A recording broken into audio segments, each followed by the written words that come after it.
Ma vie, elle a commencé dans une famille musulmane, avec des règles, un cadre. Vers mes 22 ans, j'ai compris que tout ce qu'on m'a enseigné ne me permettait pas d'être moi-même.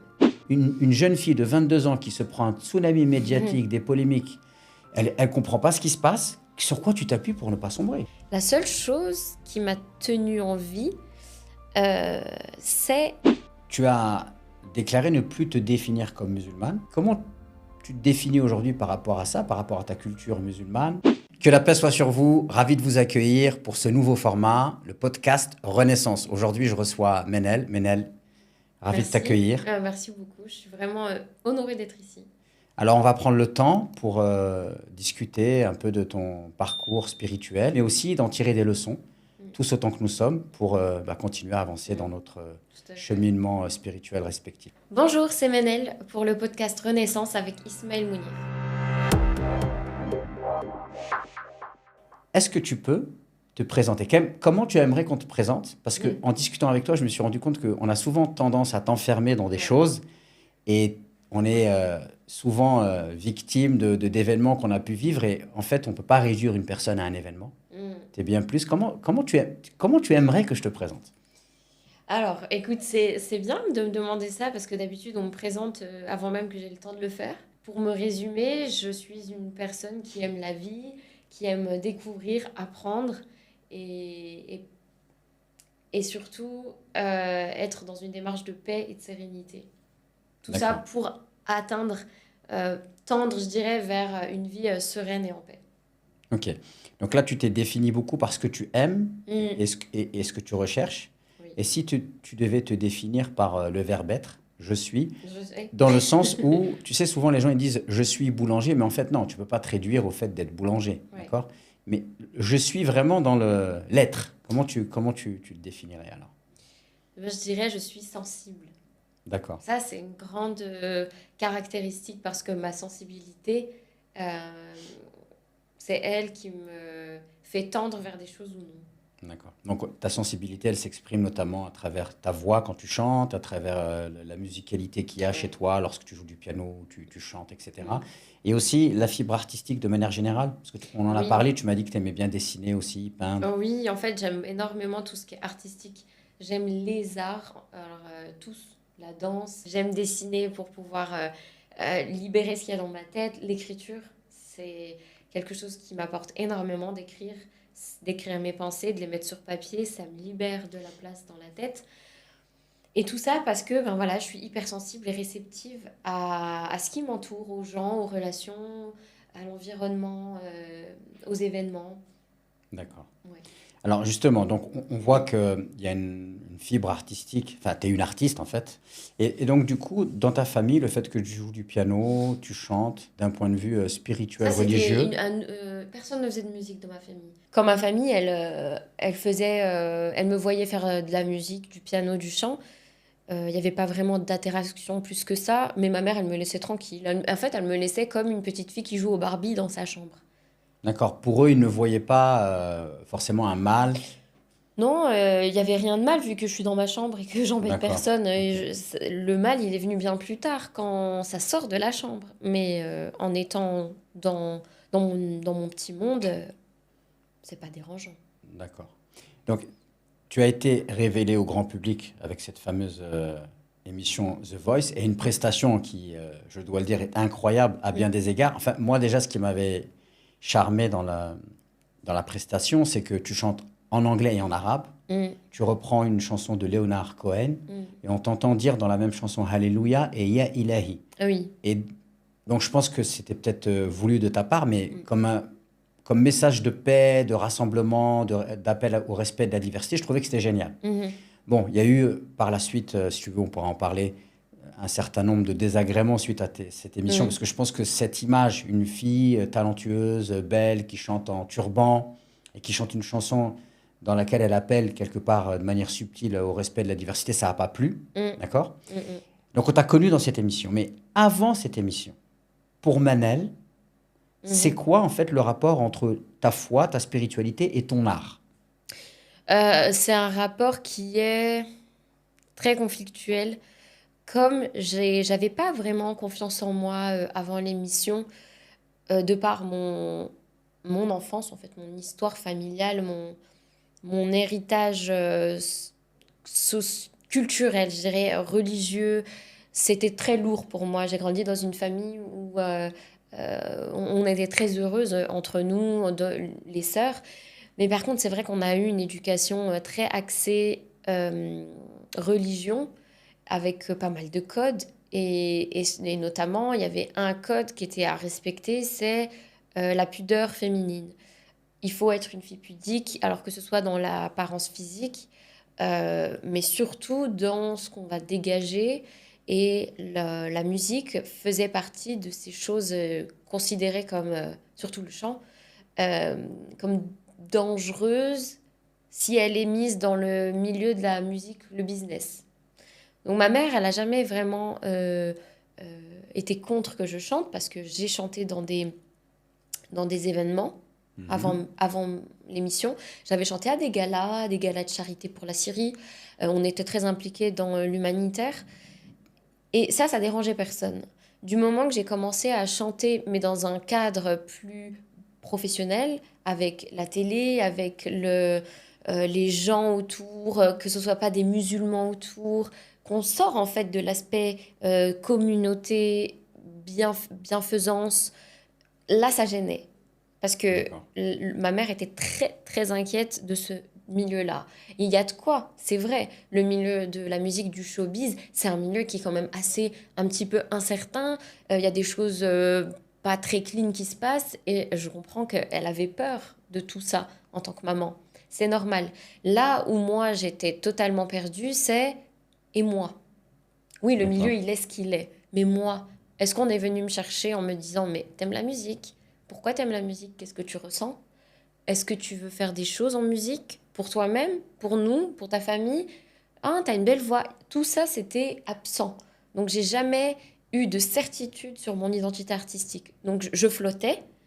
Et par rapport à ma foi en Dieu, qui a toujours été là et qui est toujours là, il y avait un conflit. Est-ce que ma foi en Dieu et qui je suis, une artiste, peuvent aller ensemble? Et là, j'étais pas du tout sûre. Et j'avais pas du tout confiance en moi sur cette possibilité entre être musulmane, croyante en Dieu, et chanter. D'accord. Bah, justement, je pense que ça, tu mets le doigt sur un problème incroyable. C'est que comme dans la communauté musulmane, il y a plusieurs lectures de l'islam, il y a une lecture qui fait de la musique un problème, mais c'est-à-dire que tu n'as pas le droit d'utiliser un instrument de musique, d'accord? Mhm. Il y a d'autres lectures qui considèrent que la musique, c'est un art et qu'on peut utiliser les instruments de musique. Le problème, c'est que c'est souvent la vision restrictive qui est Mhm. la plus, on va dire, la plus intense, qu'on entend le plus, qui marque le plus les esprits. Mhm. Et du coup, ben, toutes les jeunes filles ou même les jeunes garçons qui sont comme toi, qui ont une fibre artistique, Mhm.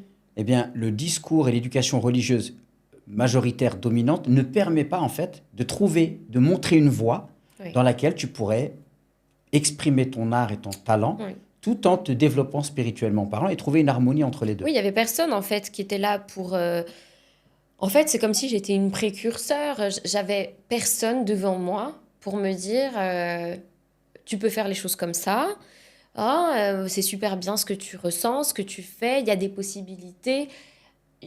Je me suis vraiment retrouvée seule dans un rêve, mais que j'avais même pas l'éventualité pour moi d'être artiste au grand jour. D'accord. C'était quelque chose d'inenvisageable et qui ne m'a même pas traversé l'esprit tant j'ai été un petit peu conditionnée à penser que ah non mais être chanteur ça c'est vraiment pas du tout en accord avec les valeurs religieuses et ça je trouve ça très dommage parce que à retournant en arrière bah, j'aurais bien aimé avoir des guides vraiment très sages qui puissent me dire un petit peu oui alors je vois que tu es artiste c'est bien d'être artiste Et que tu peux être pudique tu en peux étant être artiste. pudique, tu peux chanter, Voilà. tu peux le faire dans tel cadre. Et moi, en fait, le seul cadre qu'on me présentait, c'était les Ennechides. Tu peux être artiste, mais alors, faut juste chanter le prophète, Dieu. Et en fait, un petit peu comme comme que les chants d'église, et encore, je trouve que les chants d'église, ils sont un peu plus ouverts, mais vraiment, c'était hyper restreint si je voulais être artiste. Et moi, ben, forcément, j'ai grandi avec des Disney, ça parle d'amour, ça parle de Mulan, de réussite féminine, et je me retrouvais pas du tout dans les Nasheed, c'était barbant. Tu avais l'impression qu'on voulait te cantonner à quelque Oui, chose et donc je toi, voulais tu pas de ça. voulais, de toute façon, quand tu es artiste, tu as envie de t'exprimer. Donc, Oui, quand on te je voulais parler de bride. plein de choses, Mais mais pas que de ça. justement, l'émergence de chanteurs comme Sami Youssouf ou comme Maher Zain, Mm. qui ont quand même révolutionné un peu le C'est monde des des hommes, Anachid. Ah, c'est le des fait hommes. que ce soit des hommes, ça t'a pas Ah influencé non, plus que ça ça, m'influence pas du tout. Bah non, parce que non? pour moi, les hommes, ils étaient hors catégorie. Une femme, il y en a pas. Il y a pas de femme, alors qu'il plus est qu'un foulard. Non. Donc j'avais pas de modèle féminin devant moi pour m'inspirer ou pour être rassurée du moins d'une voix, d'une possible voix. Donc j'ai dû inventer, tracer une voix toute seule. D'accord. Et ça, à 20 ans, avec l'hypersensibilité, comme je disais, que j'ai, mais c'est impossible de D'accord. trouver une voie et surtout d'avoir la force d'être convaincue de ce que je faisais en étant à l'opposition de mes parents, à l'opposition de la communauté. Sincèrement, le challenge, je le trouve immense. Là, en y repensant, j'avais pas les outils, j'étais D'accord. démunie, donc tout ce que je peux penser, c'est la pauvre petite Ménelle, elle a pas eu les outils, franchement. D'accord.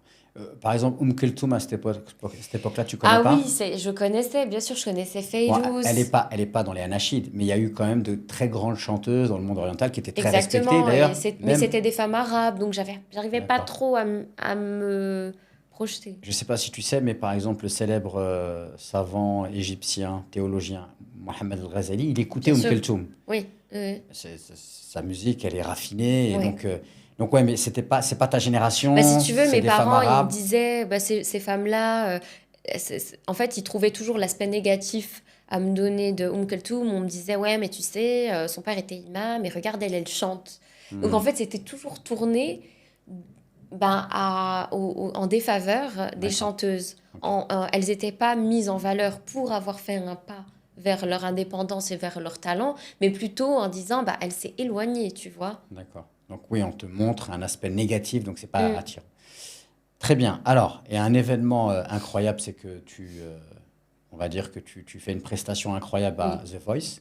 Et quand tu fais cette prestation, tu portes un turban. oui. Ben, en D'accord? fait, j'ai porté le turban à 18 ans.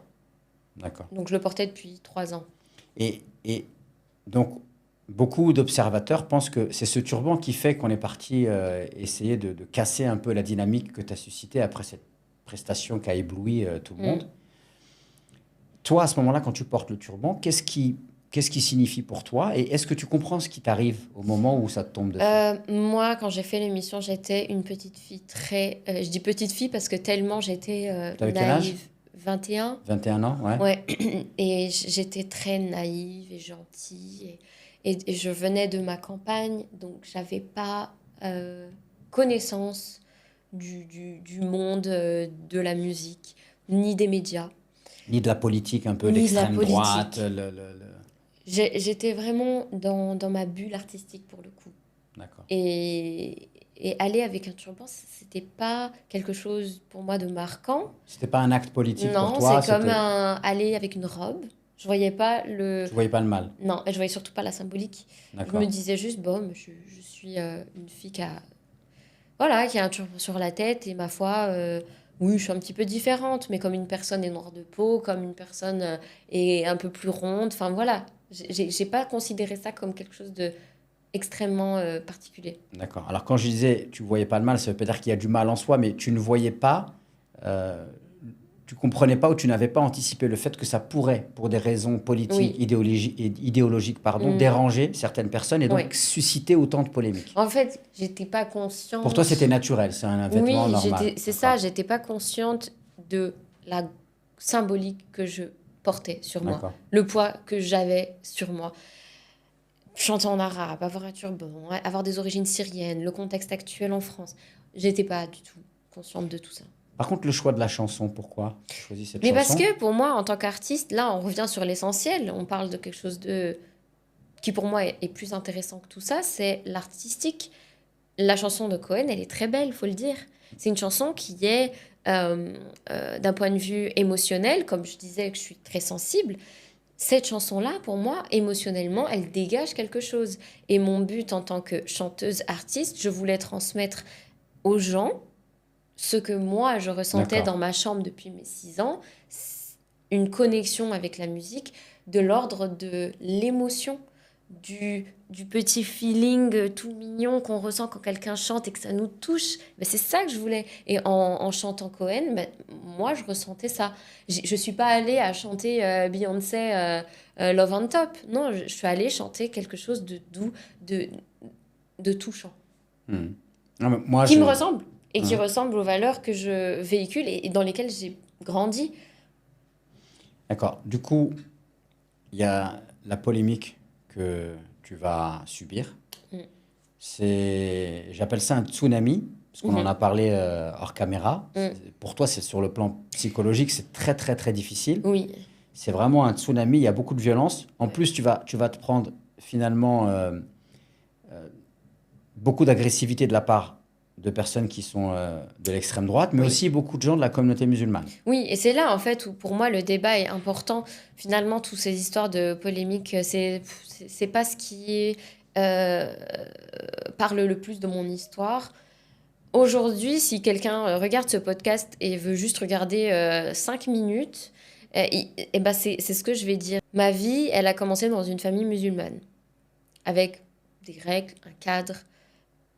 Elle a continué jusqu'à temps que vers mes 22 ans, j'ai compris que tout ce qu'on m'a enseigné ne me permettait pas d'être moi-même, ne me permettait pas de m'épanouir en tant que femme, personne sensible et artiste. À partir de là, quand j'ai compris que tout ce que j'ai vécu avant ne me permettait pas d'exister, ce qui est pour moi la chose la plus fondamentale, Mhm. l'être qui je suis, j'avais pas de réponse à qui je suis. Donc, je me suis dit, là, il faut reset.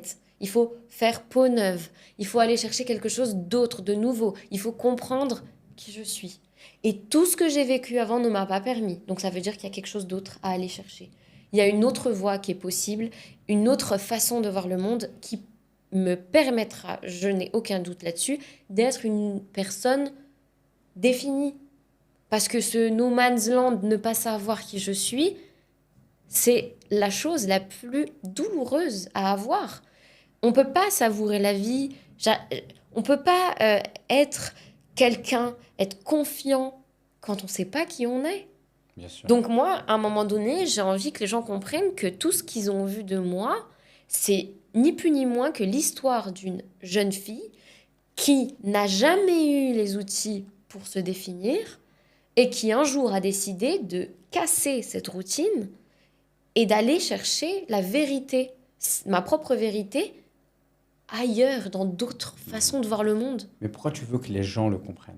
Parce que en réalité, c'est impossible que tous les gens comprennent ça. Non, mais les personnes qui sont en quête justement d'identité, en quête de vérité, d'autres possibilités, vont regarder ce podcast et écouter et vont se dire, ah, moi je me sens pas bien en ce moment dans ma vie parce que je sens bien que je passe à côté de quelque chose. Je sens bien que, voilà, en ce moment je porte le turban ou je ne le porte pas et je suis pas à ma place. Et ce sentiment de pas être à sa place, il a besoin d'être pris en compte et pas étouffé. Le besoin de se sentir à sa place, d'exister, effectivement, c'est vital. Et Ouais. donc, de ce que je traduis, de ce que tu nous dis là, c'est que quelque part, à un moment donné, le choc qu'il y a avec The Voice, ça te permet de t'émanciper d'un cadre Oui, dans lequel on t'avait mis sans forcément te demander ton tout à avis. Et là, fait. du coup, tu interroges ce cadre. Oui, tout à fait. Et C'est c'est là et c'est à la partir de là que lucidité. tu veux te reconstruire. Ouais, La renaissance spirituelle, pour toi, elle commence là, ouais, d'accord? totalement. Mais Ouais. sur quoi tu t'appuies? Qu'est-ce qui a déclenché? Non, ou plutôt sur quoi tu t'appuies pour ne pas sombrer dans cette situation extrême? Parce que en fait, Ouais, c'est une bonne question. les gens souvent, avant la renaissance spirituelle, il y a la crise spirituelle. Et la Tout crise à fait. spirituelle, c'est la confusion, le doute, la souffrance, voire même la dépression. Oui. Toi, sur quoi tu t'appuies? Une jeune fille de 22 ans qui se prend un tsunami médiatique, des polémiques, elle ne comprend pas ce qui se passe. Sur quoi tu t'appuies pour ne pas sombrer? C'est une très bonne question. Je dirais que quand j'ai eu 21 ans, 22 et que j'ai commencé à me poser des questions fondamentales, je me reposais pas sur ma famille, je me reposais pas sur mes amis, je me reposais pas du tout sur mon environnement. La seule chose qui m'a tenue en vie, c'est... Je lisais beaucoup et j'aime bien lire. Et j'ai lu un livre qui s'appelle Conversation avec Dieu. Mhm. Et alors ce livre, je ne vais pas dire que c'est lui qui m'a sauvée, mais c'est ce qu'il a enclenché en moi qui m'a sauvée. Dans ce livre alors, l'auteur, je me souviens plus, mais regardez ces conversations avec Dieu. Il nous dit tout simplement, et si on se trompe sur Dieu? Tout simplement. Et si Dieu n'est pas celui qu'on définit? Et si Dieu, il était beaucoup plus que tout ça?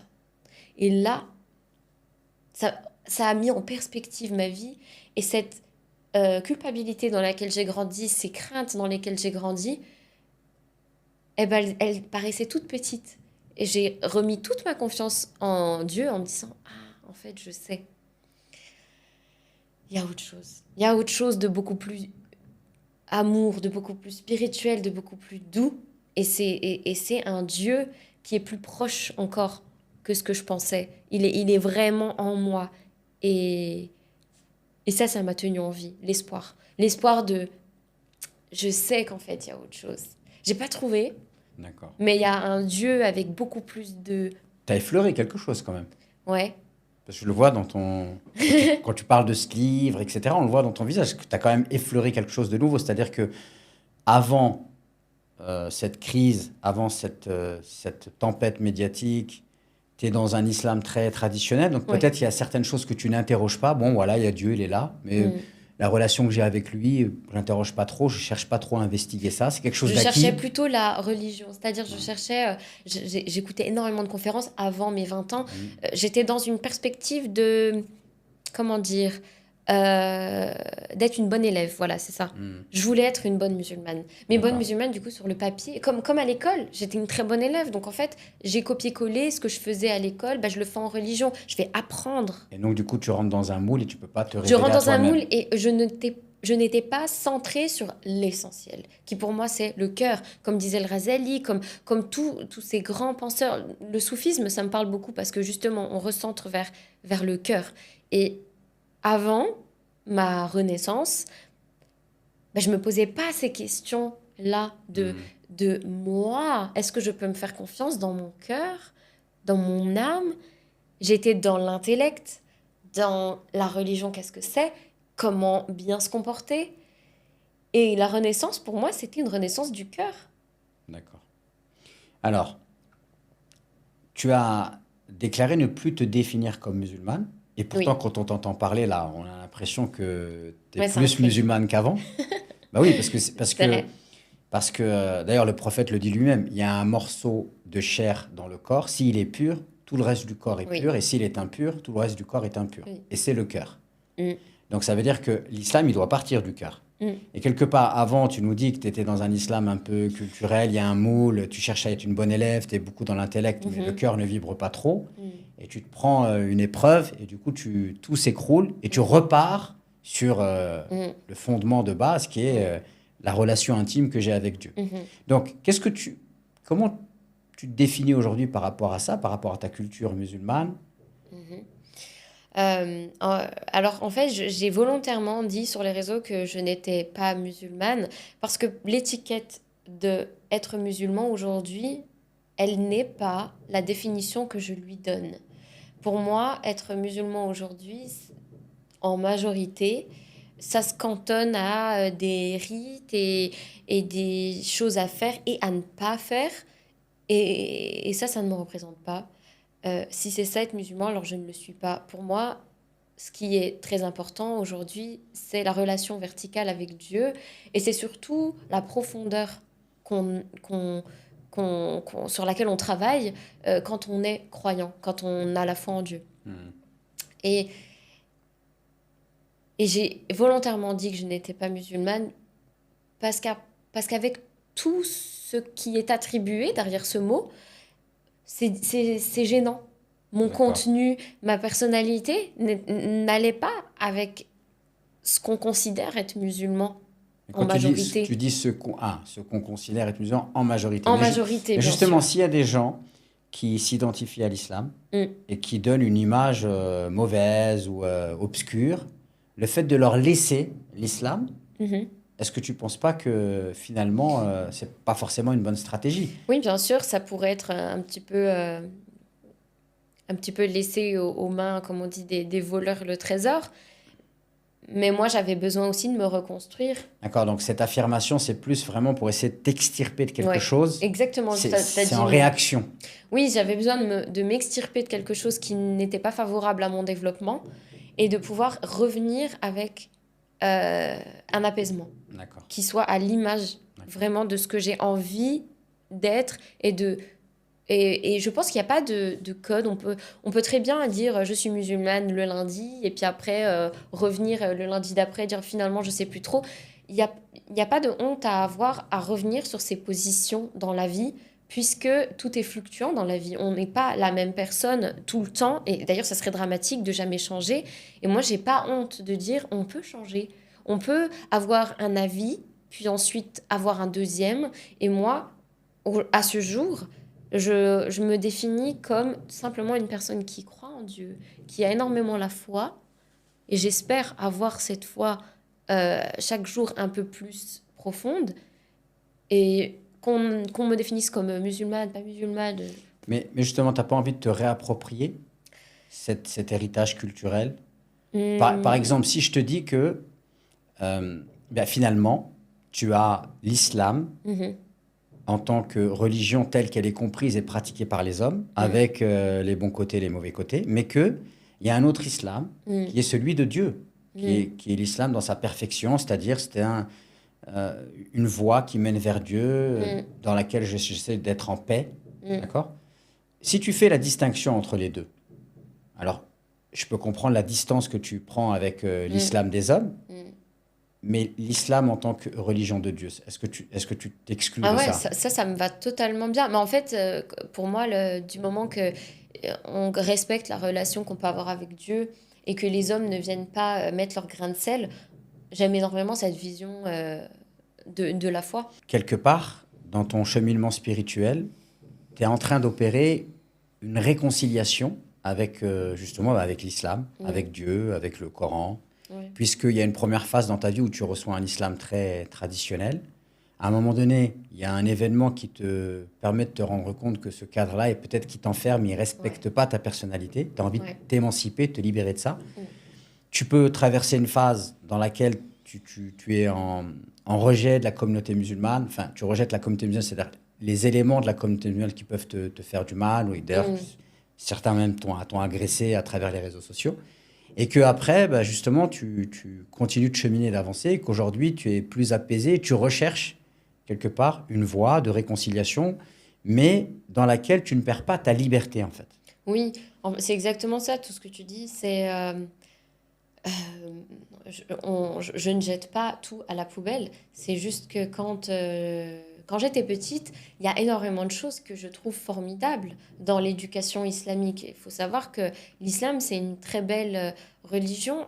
En fait, le plus important en islam, je trouve, c'est cette, la beauté de l'individu, comment on prend soin de l'individu le respect même de l'individu. Et par exemple, des choses toutes simples, hein, mais euh, je ne bois pas, je ne fume pas. Et ces choses-là, je les ai apprises de par mes valeurs Mhm. religieuses, tu vois. Et c'est des choses qu'aujourd'hui, j'y tiens encore. Et tu en vois les bénéfices. Et j'en vois les bénéfices parce que pour moi, c'est pas simplement juste des dictats, c'est bon pour moi, c'est bon pour ma santé, pour ensuite cheminer dans la vie avec des outils qui tiennent la route.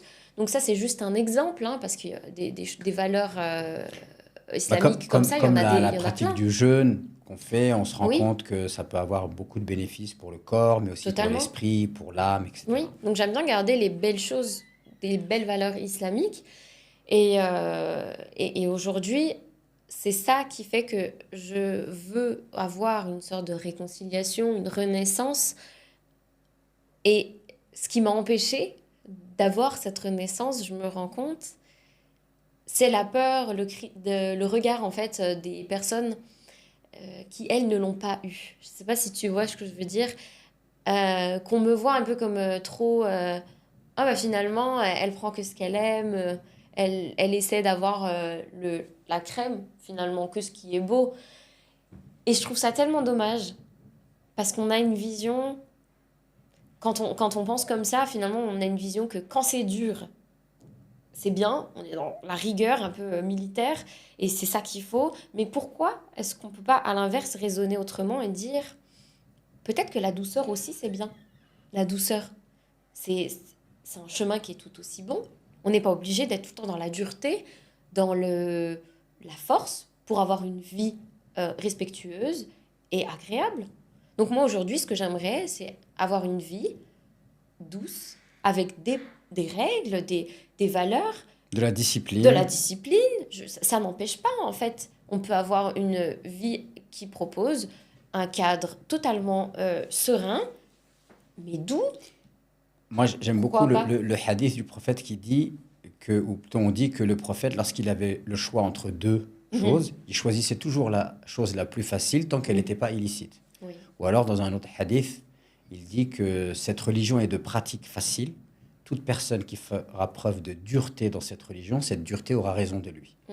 Et c'est vrai que on a été éduqué souvent à faire de la dureté une fin en soi. Oui. Or, c'est pas le cas. Alors maintenant, il faut préciser les choses parce qu'il y a certains, quand tu commences à tenir ce genre de propos, ils vont te dire que tu es laxiste. Non, la recherche de la souplesse et de la facilité et le laxisme sont deux choses différentes. Le Mm. laxisme, c'est à bannir. Par contre, la facilité et la souplesse, c'est quelque chose de simple parce que ça permet aux gens de s'ancrer dans la religion. Oui. Et ça n'empêche pas de respecter des règles, d'avoir des limites et d'être discipliné et de s'inscrire dans Mm. une hygiène de vie, comme tu l'as dit. Mm. Donc justement, aujourd'hui, alors, qu'est-ce que tu fais concrètement pour Oui. essayer d'aller vers cette réconciliation? Alors, moi, ce qui me parle pour quand j'ai des questions, c'est vraiment la lecture. Et je m'inspire beaucoup de plein de courants. J'aime bien le taoïsme, le bouddhisme. Pour les lire, quand je lis des écrits sur ces courants, en fait, dans mon esprit, je vais me dire, ça va me réconforter dans ce qui est important pour moi. Qu'est-ce que je cherche comme valeur essentielle dans la vie? Et c'est comme si en faisant toutes ces lectures de tous ces courants apaisants, je faisais un listing de ce qui compte dans la vie. Voilà. D'accord. J'aime ça, ça. J'aime la douceur, l'écoute, l'entraide, la bienveillance, la générosité. Ok. Maintenant que j'ai tous ces éléments, où est-ce que je peux trouver tous ces éléments réunis en grande partie et les appliquer au quotidien? Comment faire finalement? Et là aujourd'hui, je dirais que j'ai du mal à, à mettre toutes ces valeurs en islam, tout simplement parce que je suis encore un petit peu bridée, encore un peu... j'ai peur, voilà, c'est ça. J'ai peur de, du regard des gens autour sur ma vision qui serait beaucoup trop douce. J'ai Mm. tellement grandi dans une vision un petit peu plus dure que venir avec tu vois, toutes ces belles façons de vivre ma vie et dire, oh, bah, moi je suis musulmane et je vis comme ça, j'ai l'impression que c'est antinomique. Parce que D'accord. j'ai pas grandi dans un cercle musulman qui était très doux et empathique et à l'écoute. Alors ouais, ça peut être difficile d'entendre ça quand on est musulman et qu'on a eu ce cercle-là. Mais il faut savoir que c'est pas tous les cercles de familles musulmanes qui ont grandi avec oui, tu peux chanter, c'est totalement bien et on te respecte et puis c'est très bien si tu portes pas le foulard, il y a pas de souci. La vérité, elle est autre. C'est qu'on D'accord. a des pressions au quotidien et il faut le dire surtout en tant que femme que j'ai grandi avec des pressions religieuses sur mon identité, sur ce que je dois faire et je ne dois pas faire. Donc je suis pleine de bonne volonté à dire j'ai envie de vivre un islam qui soit doux à l'image de ma sensibilité. Mais est-ce que en pratique ça se fait? Est-ce que c'est faisable et possible? Alors oui, c'est faisable et possible. Voilà. Tu devrais lire par exemple Mohamed Iqbal ou des penseurs ou des mystiques. Tu devrais lire Rumi, par Ah bah exemple. Rumi, j'adore. Voilà. Je suis très fan de Rumi. Et d'ailleurs, Rumi, pourquoi son message, il a traversé les cultures et les époques, c'est parce qu'il a appréhendé l'islam par le biais de l'amour. Là, tu parles de choses qui, à mon sens, sont essentielles pour la renaissance spirituelle. Est-ce que tu ne crois pas que pour renaître spirituellement parlant et faire ce travail de réconciliation, à un moment donné, il ne faut pas faire un travail thérapeutique pour soigner ses traumas? Parce qu'en fait, on sait que le cerveau, il fonctionne par association. Ça veut dire, si l'islam que j'ai reçu par mes parents, il y avait cette forme de violence, etc., le cerveau, il ne va pas avoir le recul de se dire, non, ça, ce n'est pas l'islam dans son entièreté, c'est la manière dont mes parents, ils ont... Voilà. Et donc, du coup, si on ne fait pas ce travail de soigner ses traumas, c'est compliqué, en fait, d'avoir une approche apaisée et saine avec la religion. Ouais. Oui, c'est vrai, quand on regarde sur Instagram, on voit beaucoup de contenu où les gens en rigolent. C'est devenu quelque chose dont on s'en moque. C'est qu'il y a, mais finalement, derrière chaque blague, il y a une part de vérité. C'est que je vois souvent des contenus où on rigole de la façon dont on a été traité quand on était petit, avec un petit peu de violence, un peu d'humiliation, un peu de critique. Mais ouais, genre la maman française et puis la maman arabe. c'est ça, il y en a des tonnes des vidéos de versus la maman française versus la maman arabe. Et on a la maman française qui est là, qui est toute douce, toute mignonne. Ah, ma chérie, qu'as-tu fait à l'école aujourd'hui? Et puis à côté, on a la maman arabe avec la changla. Ouais. Et en fait, pour moi, je trouve que c'est drôle d'un point de vue au premier abord, mais qu'est-ce que ça révèle derrière? C'est un petit peu moins drôle quand même. Ça veut beaucoup dire qu'on a été éduqué dans la brutalité, dans la violence, alors des mots, de l'estime. Et moi, personnellement, ça m'a énormément affectée. Et aujourd'hui cette encore thérapie, ouais, vraiment, jusqu'à aujourd'hui, la preuve, c'est que je m'en détache. J'ai envie d'aller vers tout ce qui est doux. Donc, toutes mes lectures, elles sont axées vers des choses très douces, très, très à l'écoute. Et pour mon fils, d'ailleurs, c'est quelque chose qui me tient à cœur. J'ai pas envie de lui répéter l'éducation que j'ai eue, tant sur le plan familial que sur le plan sociétal. Donc voilà, ouais, je pense qu'il y a une thérapie à faire là-dessus. Tu parlais de ton fils. Donc aujourd'hui, tu as reconstruit une vie, tu es maman du petit Elio Shams. Et ça, Elio Shams, et d'ailleurs, Shams, ça vient du livre Soufi mon amour. Oui. Quand j'ai lu Soufi mon amour, que j'étais confinée en 2020, et c'était d'ailleurs ma période de renaissance, pile 2020, j'ai lu ce livre et... Soufi mon amour. Soufi mon amour, et donc il y avait Rumi et il y avait Shams. Et cette connexion entre les deux, j'ai énormément aimé. Et je me suis dit, ben, tiens, Shams, ça va être le prénom, si j'ai un garçon, je l'appellerai Shams. Aussi pour la symbolique du soleil, ça veut dire soleil en arabe. Et pour moi, le soleil, ça représente donc la lumière. La lumière, c'est le savoir, c'est quelque chose qui nous éclaire. Donc voilà, quelque chose qui illumine notre voie.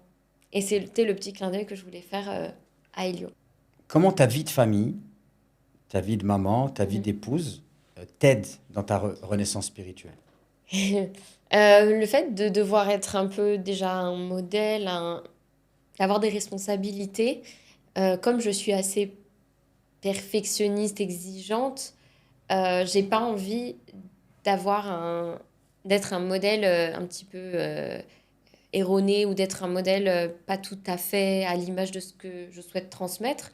Donc déjà ça me met une certaine pression, mais dans le bon sens, parce que c'est motivant. Ça me donne envie chaque jour de m'améliorer, de lire plus de livres, de travailler sur moi plus en profondeur.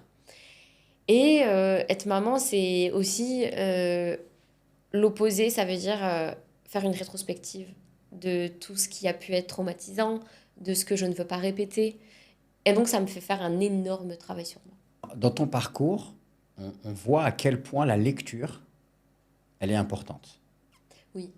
Même d'un point de vue spirituel. Oui. C'est-à-dire que c'est quelque chose par lequel tu te nourris. D'ailleurs, tu dis que lorsque tu vis cette terrible épreuve avec The Voice, bah, tu t'isoles et tu lis. Oui, j'avais lu 2 livres, Les 4 accords Toltec, qui m'a beaucoup appris sur ne rien prendre personnellement. Ça, c'était hyper sensible d'avoir toutes ces critiques des gens, de ma famille, des réseaux sociaux. Alors, dans les accords Toltec, il y en a 4 et on dit Oui, que l'une des choses, c'est que quand quelqu'un dit quelque chose sur toi ou te critique, il faut pas que tu le prennes personnellement parce que oui, ça en dit plus sur lui oui, que sur toi. oui, Et ça t'a aidé à prendre de la distance. totalement. Tu avais intérêt parce que vu ce que tu te prenais. Donc bah là, j'allais être une éponge bien chargée, hein. Donc j'ai appris à vraiment mettre de la distance. Et en second, il y a eu donc le livre Conversation avec Dieu. Et là, ça m'apprenait à aller vraiment en profondeur. D'avoir l'espace disponible en ne considérant pas la vie des autres. Une fois que cet espace était disponible, je le garde pour travailler sur moi-même. Donc c'était 2 étapes super importantes pour ma renaissance. Avoir l'espace et ensuite, une fois que j'ai l'espace, travailler sur moi-même. D'accord. Et est-ce que le Coran, c'est un livre que tu lis, qui Alors le Coran, t'inspire? il a eu une énorme place dans ma vie depuis que je suis toute petite. Comme j'ai eu la facilité de la musique, pour moi le Coran, il était musical, premièrement, D'accord, par la parce que je psalmodie. l'écoutais. Par la C'est psalmodie. ça, T'écoutais qui comme la récitateur? fascie. La Fassi. Donc j'ai grandi en écoutant la fascie. Ma mère, elle aimait énormément ce shir. Et comme mon oreille, elle est musicale, Oui, tu étais le Coran sensible. était extrêmement... mon esprit était poreux de Coran. J'écoutais les sourates, je les apprenais. Et j'ai appris beaucoup de sourates comme ça. Et j'ai fait du tajwid. J'ai été dans des écoles pour apprendre le Coran. Et j'apprenais parce que j'aimais l'émotion qui se dégageait, ce que je ressentais quand j'apprenais le Coran. Et comme j'aime lire, tout était combiné. La L'amour pour la lecture. lecture, la musique, et puis l'apprentissage. J'aime bien apprendre. Donc le Coran, ça a été une relation très jolie. J'avais pas de doute, de soucis avec le Coran. Hmm. Et là où j'ai eu un énorme bug, et là ça me vient à l'esprit maintenant, tiens, Hmm. c'est marrant. Je faisais des cours de Coran à la mosquée avec d'autres filles. Et il y avait la prof de tajwid, de Coran. Et moi, j'aimais réciter le Coran, mais pas en robot. J'aimais réciter le Coran avec une psalmodie. Donc, recopier des maqams, c'est un peu comme des Hmm. gammes, recopier des maqams et être dans vraiment s'approprier la sourate et la réciter. Et j'aimais beaucoup Surat al-Najm, l'étoile. Et un jour, je voulais réciter la sourate que j'avais appris. Et là, on m'y tombait dessus. La jalousie qu'il y avait dans la pièce de certaines filles, oui, elles chantent, et on me reprochait de chanter, on me Hmm. reprochait de vouloir, en fait, tout simplement montrer une récitation assez jolie. Et ça m'a complètement cassée dans mon moral, dans mon apprentissage du Coran, parce que je me suis sentie très blessée de ne pas pouvoir m'approprier cette récitation coranique, en fait. Même dans le Coran, on va me dire que j'en fais trop ou que j'ai pas ma place. Et ça m'a vraiment mis un coup au moral. Et j'ai plus trop eu envie d'apprendre. D'accord. Mais au-delà de l'apprendre, est-ce qu'aujourd'hui, c'est un livre que tu lis, dont tu Et alors t'inspires? aujourd'hui, j'ai beaucoup de mal à reprendre le Coran, sincèrement. Tout simplement parce que j'arrive plus à le comprendre D'accord. avec douceur. Hmm. Il y a tellement de passages dans... Parce qu'il faut savoir que le Coran, dans la traduction, il y a plusieurs traductions. Et il y a des traductions qui sont assez dures dans Ouais. leur Une traduction, interprétation. une traduction, c'est un choix d'interprétation. Exactement, c'est des choix d'interprétation. Et je sais qu'il y a plusieurs types de traductions coraniques qui rendent plus ou moins euh, service au Coran, hein, parce que la langue arabe, elle est Bah, tellement riche. aujourd'hui, tu peux te procurer la traduction du docteur Al-Ajami Mhm. ou la traduction de Maurice Goloton. Maurice Gloton, Voilà. exactement. Et c'est cette traduction-là que je trouve beaucoup plus douce. Hmm. Elle a quelque chose d'apaisant. Et depuis ma renaissance spirituelle, j'ai pas repris la lecture du Coran, par peur, en fait. D'accord. Par peur de savoir ce que je vais trouver, comment je vais me ressentir, comment... C'est vraiment une Alors, c'est appréhension. très étrange parce qu'en fait, il y a beaucoup de personnes qui partagent avec moi ça. Ils me disent, en fait, j'ai peur d'aller vers le Coran. Ouais. Il y a une étude statistique qui montre que pour un verset qui serait dans la menace, etc., tu as 12 versets qui sont porteurs d'espoir. Ça, c'est statistique. Hmm. Mais le problème, c'est que par les biais cognitifs et par l'éducation qu'on a Mhm. reçue, la culture qu'on a reçue, on a l'impression que c'est le contraire. C'est ça. Moi, j'ai l'impression que si je vais au Coran, je vais juste retrouver des versets qui disent attention, le châtiment, attention, la tombe, attention. Enfin, d'avoir des versets qui vont me démoraliser sur tout ce travail que j'ai pu faire. Et comme je suis à la recherche de quelque chose de doux, d'apaisant, j'ai peur en fait, comme une petite enfant, j'ai peur d'entendre des choses où je vais avoir peur. Et, et donc je me dis, bon ben, je vais garder à distance. Après, peut-être qu'on a besoin de développer une culture du Coran Mm. et de mieux comprendre ce que c'est que le Coran pour pouvoir l'approcher avec plus de sérénité. Le Coran, c'est un livre qui parle de la réalité de la vie des hommes. Et par exemple, dans la réalité de la vie des hommes, il est question de la guerre. Donc le Coran, il vient parler de la guerre. Mais il vient pas parler de la guerre pour faire l'apologie de la guerre. Il vient parler de la guerre pour cadrer. Et les versets qui parlent de la guerre sont dans un contexte bien précis. Mais il n'empêche qu'on va trouver d'autres versets euh, qui vont aborder la vie des êtres humains quand il n'y a pas la guerre. Et Mm. c'est cette compréhension de la globalité du message du Coran qu'on a besoin de développer pour ne pas tomber justement dans Oui. une approche qui fragmente le Coran et Mhm. qui finalement déforme le message originel du Coran, qui est complexe et nuancé. Ménel, pour conclure, j'aimerais que tu me dises, finalement, pour toi, Mhm. c'est quoi, comment tu qualifierais ta renaissance spirituelle? Euh, le mot, c'est des mots qui me viennent à l'esprit. Le premier, c'est liberté. Mhm. Le deuxième, c'est apaisement. Et le troisième, c'est le sourire. C'est D'accord. la renaissance pour moi, c'est la joie d'être libre. La joie de vivre aussi, Ouais. chaque jour? La joie de vivre chaque jour libre. D'accord, magnifique. Merci.